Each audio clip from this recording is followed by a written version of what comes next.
مانگتے رہیے نبی پاک سے، درود پاک پڑھتے رہیے، وہ بڑے سخی ہیں۔ ارے دیکھو کیسے کرم ہوتا ہے۔ علامہ ابن جوزی رحمت اللہ تعالی، ان کی کتاب ہے عیون الحکایات، اس میں تحریر کرتے ہیں کہ ایک پرہیزگار شخص کا بیان ہے، کہتے ہیں میں مسلسل 3 سال سے حج کی دعا کر رہا تھا مگر میری حسرت پوری نہ ہوئی۔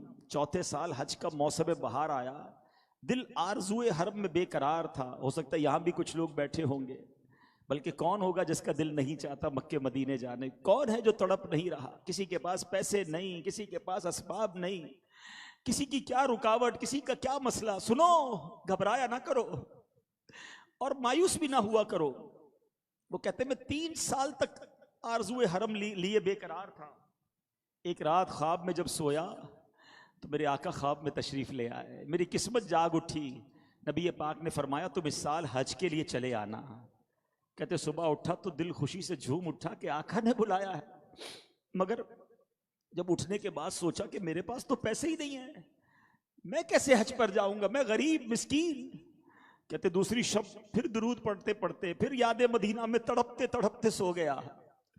پھر نبی پاک خواب میں آئے، فرمایا کہ اس سال تم حج کو چلے آنا۔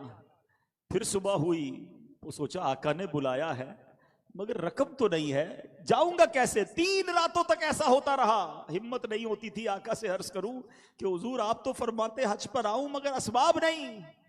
کہتے اب چوتھی رات پھر نبی پاک نے کرم فرمایا کہ اس سال حج کو آ جانا۔ میں نے کہا حضور میرے پاس تو اخراجات ہی نہیں ہیں۔ اللہ کے حبیب نے فرمایا تم اپنے مکان میں فلاں جگہ کو کھودو، وہاں تمہارے دادا کی ذرہ موجود ہے۔ کہتے صبح ہوئی تو میرے آقا نے مجھے جگہ بتائی، میں نے اس جگہ کھدائی کی، واقعی بڑی قیمتی ذرہ تھی، جو جنگی لباس ہوتا ہے، بڑی صاف ستھری تھی، ایسی تھی گویا کسی نے استعمال ہی نہیں کیا تھا۔ میں نے اسے 4000 دینار میں بیچا، اللہ پاک کا شکر ادا کیا، الحمدللہ میرے آقا نے کرم فرمایا، میرے حج کا انتظام ہو گیا۔